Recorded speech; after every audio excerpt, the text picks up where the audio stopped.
নমস্কার। বর্তমান পৃথিবী কিন্তু শিক্ষা দীক্ষায় অনেক এগিয়ে গেছে। মানুষ পৌঁছে গেছে চাঁদে, মানুষ পৌঁছে গেছে মঙ্গলে। মানুষ কিন্তু আজ পৃথিবীকে অনেক এগিয়ে নিয়ে গেছে। মানুষ আজ সভ্য হয়েছে, শিক্ষিত হয়েছে। কিন্তু আমাদের ভিতরে অনেক মানুষ আছে তারা আজও অশিক্ষিতের মতন, অসভ্যের মতন আচরণ করে। মানুষকে অপরাধ করতে, খুন করতে, ধর্ষণ করতে দ্বিধাবোধ করে না। মানুষ আজও যেন জন্তু জানোয়ারের মতন হয়ে আছে। আর এই সমস্ত অন্যায় করলে, অত্যাচার করলে, ধর্ষণ করলে, খুন করলে বিভিন্ন দেশের সাজা কিন্তু ভিন্ন রকম ভাবে দেওয়া হয়। কোথাও ফাঁসি দেওয়া হয়, কোথাও কাউকে জীবন্ত কবর দেওয়া হয়, কোথাও বা কারোর হাত কেটে নেওয়া হয়, কোথাও বা কাউকে গুলি করে মারা হয়। আর কেউ যদি সেই দেশে অন্যায় করে, খুন করে, ধর্ষণ করে, সেই দেশে কি কি সাজা দেওয়া হয় সেই কথা শোনাবো আজকে আপনাদের এই ভিডিওতে। আর দেশটি হলো সৌদি আরব।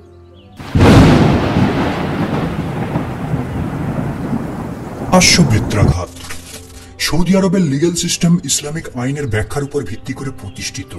এই লিগ্যাল সিস্টেমের একটি শাস্তি হলো প্রকাশ্য চাবুক মারা। এটা এক ধরনের শারীরিক শাস্তি। এই শাস্তিতে দোষী সাব্যস্ত ব্যক্তিকে একটি বেতের সাহায্যে নির্দিষ্ট সংখ্যকবার আঘাত করা হয়। এই বেত্রাঘাতের সংখ্যা কত হবে তা নির্ধারণ করে থাকে কোর্ট। যদি অপরাধ ছোটখাটো হয়ে থাকে তাহলে তাকে 10 থেকে 15 বার চাবুক মারা হয়। কিন্তু যদি ক্রাইম গুরুতর হয়ে থাকে তাহলে 100 থেকে 1000 বারের উপর বেত্রাঘাত দেওয়ার অর্ডার দিতে পারে কোর্ট। অ্যালকোহল সেবন করলে, জুয়া খেললে, মহিলাদের রাস্তায় করলে, জনসাধারণের সঙ্গে অসৎ আচরণ করলে, এমনকি ইসলাম বিরোধী কোনো সমালোচনা করলে সেই অপরাধীকে প্রকাশ্য বেত্রাঘাতের সাজা দেওয়া হয়ে থাকে। 2012 সালে রাইফ বিন মোহাম্মদ বাদাই নামের এক আরবিয়ান নাগরিককে গ্রেপ্তার করা হয়।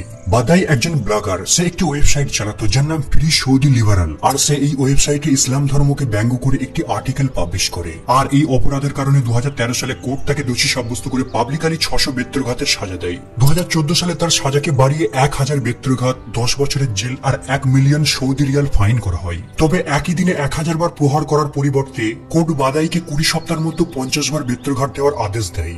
আর একটি ফেমাস কেস হলো একজন ফিলিপিয়ান ম্যান অ্যালকোহল যুক্ত 2টো চকলেট বার সৌদি আরবে নিয়ে আসে।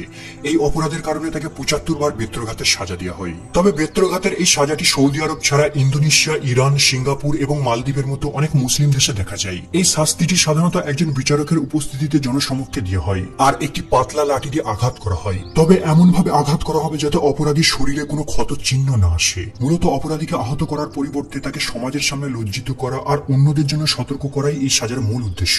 কিন্তু কিভাবে চাবুক মারা হবে তা নির্ভর করে জেন্ডার ভেদের উপর। পুরুষদের ক্ষেত্রে তাকে দাঁড় করিয়ে উন্মুক্ত পিঠে প্রহার করা হয়, কিন্তু মহিলাদের ক্ষেত্রে সাধারণত কাপড় পরে বসে থাকা অবস্থায় বেত দিয়ে প্রহার করা হয়। তবে 2020 সালে সৌদি আরবের সুপ্রিম কোর্ট চাবুক মারা সাজাটিকে বাতিল বলে ঘোষণা করে। পরিবর্তে বিচারকরা জরিমানা অথবা কারাদণ্ডের সাজা দিতে পারে। অঙ্গচ্ছেদ। বেশিরভাগ দেশে চুরির অপরাধের জন্য অপরাধীকে কিছুদিনের কারাবাসের সাজা দেওয়া হয়ে থাকে। কিন্তু সৌদি আরবের আইনি ব্যবস্থা ইসলামিক আইনের উপর ভিত্তি করে তৈরি করা, তাই চুরির অপরাধীদের জন্য এক কঠোর শাস্তির ব্যবস্থা নির্ধারিত করা হয়েছে। হাত পা কাটা। যদি কোনো ব্যক্তিকে চুরির অপরাধে গ্রেপ্তার করা হয় তাহলে প্রথমে তার নামে আদালতে মামলা করা হয়। তবে সব চুরির জন্য সাজা দেওয়া হয় না। চুরি করা আইটেমের একটা নির্দিষ্ট ভ্যালু থাকতে হবে। কিন্তু যদি ব্যক্তি ক্ষুধার পরিজনে খাবার চুরি করে তাহলে তার সাজা দেওয়া হয় না। স্পষ্ট প্রমাণের ভিত্তিতে যদি ব্যক্তিকে অপরাধী বলে ঘোষণা করা হয় তাহলে অপরাধীকে পাবলিক প্লেসে নিয়ে যাওয়া হবে। এরপর তার কবজি থেকে ডান হাতকে কেটে ফেলা হবে। অপরাধীর সঙ্গে চিকিৎসা কর্মীরা উপস্থিত থাকে যাদের কাজ নিরাপদের সঙ্গে কাজটি সম্পন্ন হচ্ছে কিনা লক্ষ্য রাখা, আর সেই সাথে অপরাধী যেন কম ব্যথা পায় সেদিকেও তারা লক্ষ্য রাখে। যদি অপরাধী এর পরেও আবার চুরি করে তাহলে এক্ষেত্রে তার বাম পাকে কেটে দেওয়া হবে। কিন্তু যদি রাস্তায় পথিকদের দাঁড় করিয়ে ডাকাতি করে থাকে তাহলে সেক্ষেত্রে সাজাটিকে আরো বেশি তীব্র করে দেওয়া হয়। এই সময় অপরাধীদের হাত আর পা দুটোকে একসাথে কেটে দেওয়া হয়। পাথর মারা। সৌদি আরবের আইনি ব্যবস্থায় ব্যবহৃত পাথর ছুঁড়ে মারার শাস্তি সবথেকে বিতর্কিত আর কঠিনতম শাস্তি। এই শাস্তিতে অপরাধীকে ততক্ষণ পাথর ছুঁড়ে মারা হয় যতক্ষণ না তার মৃত্যু হচ্ছে। যখন কোনো বিবাহিত ব্যক্তি ব্যভিচারের দোষে দোষী সাব্যস্ত হয় তখন তার জন্য এই কঠোর পানিশমেন্টটিকে দেওয়া হয়। এই সাজায় অপরাধীকে জীবিত অবস্থায় আংশিকভাবে কবর দেওয়া হয় যাতে সে পালিয়ে যেতে না পারে। এরপর তার সামনে কিছু পাথর জমা করা হয়। পাথরের সাইজকে খুব বড় মাপের রাখা হয় না, এগুলির সাইজকে ছোট রাখা হয় যাতে অপরাধী অনেক সময় ধরে ব্যথা অনুভব করতে পারে। আর সাজার প্রক্রিয়াটিও লং টাইম ধরে চলতে থাকে। তবে এই সাজা দেওয়ার পূর্বে একটি জটিল শর্ত রয়েছে। যদি তা পূরণ হয় তবেই তা প্রয়োগ করা যাবে। অপরাধীকে দোষী বলে প্রমাণিত করার জন্য কমপক্ষে 4 জন প্রাপ্তবয়স্ক সাক্ষী থাকতে হবে যারা এই ঘটনাটিকে স্পষ্টভাবে দেখেছিল, অথবা অভিযুক্ত ব্যক্তিকে স্বেচ্ছায় স্বীকার করতে হবে। তাছাড়া দেখা হয় অপরাধী কোনো ফোর্স ছাড়াই স্বেচ্ছায় নিযুক্ত ছিল কিনা। যদিও এই ধরনের শাস্তি খুবই বিরল। 1981 সাল থেকে 1992 সালের মতো পাথর মারার শাস্তি 4 বার দেখা গেছে। এরপর লাস্টবারের মতো দেখা গেছে 2015 সালে। আন্তর্জাতিক মানব মানবাধিকার গোষ্ঠীর সমালোচনা চাপে পড়ে বর্তমানে সৌদি আরব পাথর মারা শাস্তির পরিবর্তে কারাবাসের সাজা দিয়ে থাকে। কিন্তু এখনো কিছু মুসলিম দেশ রয়েছে যেখানে ব্যভিচার, পতিতাবৃত্তি, ধর্মনিন্দা করার অপরাধে পাথর মেরে মৃত্যুদণ্ডের সাজা দিয়ে থাকে। এদের মধ্যে ইরান হলো অন্যতম দেশ যেখানে পাথর নিক্ষেপের মাধ্যমে মৃত্যুদণ্ড কার্যকরের হারের সংখ্যা অনেক বেশি। এখানে 1980 থেকে 2009 সালের মধ্যে 150 জন ব্যক্তিকে পাথর মেরে মৃত্যুদণ্ডের সাজা দেওয়া হয়। 1987 সালে ইসলামিক বিপ্লবের পর থেকে ইরানের দণ্ডবিধিতে লিখিতভাবে বলা আছে যে পাথর মারার জন্য পাথরের সাইজ এতটাই বড় হওয়া উচিত নয় যে দু একটা ছুঁড়েই ব্যক্তিকে মেরে ফেলা যাবে, আবার এতটাও ছোট নয় যে তাকে পাথর বলা যাবে না। আফগানিস্তানে তালিবানের শাসনের অধীনেও পাথর ছুঁড়ে মৃত্যুদণ্ডের এমন অসংখ্য কেস দেখা গেছে। 2015 সালে এমন একটি ফেমাস কেস খুবই ভাইরাল হয় যেখানে রুকসানা নামের 20 বছরের এক মহিলাকে তার ইচ্ছার বিরুদ্ধে পরিবার বিয়ে দেয়, কিন্তু মহিলাটি অন্য একজন অবিবাহিত পুরুষের সঙ্গে পালিয়ে যায়। পরে যখন ধরা পড়ে তাকে ব্যভিচারের অপরাধে পাথর মারার সাজা দেওয়া হয়।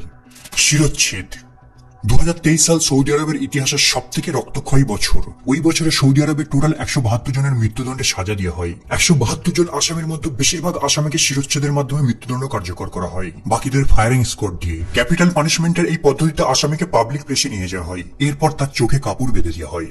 এই জায়গাটি একটি বড় ফাঁকা মাঠ হয়ে থাকে আর এই মাঠে অসংখ্য দর্শক ভিড় করে থাকে। এরপর একজন জাল্লাদ একটি লম্বা ধারালো তলোয়ার দিয়ে এক কোপে কয়েদির দেহ থেকে মাথাকে পৃথক করে দেয়। দৃশ্যটি এতই ভয়ানক হয়ে থাকে যে দর্শকদের দেখা মাত্রই ভয়ে হার্টবিট বেড়ে যায়, আবার অনেকে সেন্সলেসও হয়ে যায়। ধর্ষণের অপরাধীদের একটি বড় ক্রেনের সাহায্যে মৃত্যুর পর তার দেহকে রাস্তার সামনে টাঙিয়ে রাখা হয়। টেররিস্ট আর ডাকাতদের দেহকে কুরিশ ফায়ার মতো একটি পোস্টে বেঁধে রাস্তার সামনে ঝুলিয়ে রাখা হয়। সৌদি আরবে এভাবে পাবলিক প্লেসে সাজা দেওয়ার একটাই উদ্দেশ্য, যাতে দর্শকরা ভুলেও ভবিষ্যতে এমন ধরনের অপরাধ করার সাহস না পায়। যখন কোনো অপরাধী ড্রাগস পাচার, ধর্ষণ, খুন, রাষ্ট্রের বিরুদ্ধাচরণ, সন্ত্রাসমূলক অ্যাক্টিভিটি, অস্ত্র দ্বারা ডাকাতি করে থাকে, তাদেরকে এমনভাবে জনসমক্ষে নিয়ে গিয়ে শিরচ্ছেদ করে দেওয়া হয়। কিন্তু যদি কোনো ক্রিমিনাল টেররিজম অ্যাক্টিভিটির সঙ্গে যুক্ত থাকে, স্পেশালি হাই প্রোফাইল কেসগুলির সঙ্গে যুক্ত থাকে, তাদেরকে ফায়ারিং স্কোয়াড দিয়ে ক্লোজ রেঞ্জ থেকে শুট করে দেওয়া হয়। তবে এখানে মৃত্যুদণ্ড কার্যকর করার জন্য বছরের পর বছর অপেক্ষা করতে হয় না। একবার সাজা ঘোষণা করে দিলে আসামিকে ওই বছরে মৃত্যুদণ্ড দেওয়া হয়। আসামি দোষী প্রমাণিত হলে আসামিকে আল হায়ার জেলে বন্দী করে রাখা হয়,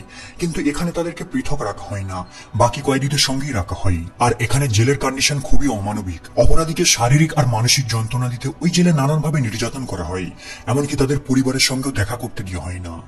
তাই সকলের কাছে একটা অনুরোধ, কেউ অন্যায় করবেন না, কাউকে খুন করবেন না, ধর্ষণ করবেন না। আপনি ভাবুন না, আপনার পরিবারের যদি কেউ হতো তাহলে কি পারতেন আপনি সেটা করতে? সকলে সহৃদয় হন, পৃথিবীর মানুষকে সমান চোখে দেখার চেষ্টা করুন, খুন অপরাধ থেকে দূরে থাকুন। আগামী প্রজন্মের জন্য একটা সুন্দর পৃথিবী রেখে যাব, এই অঙ্গীকার করি আমরা সকলে মিলে।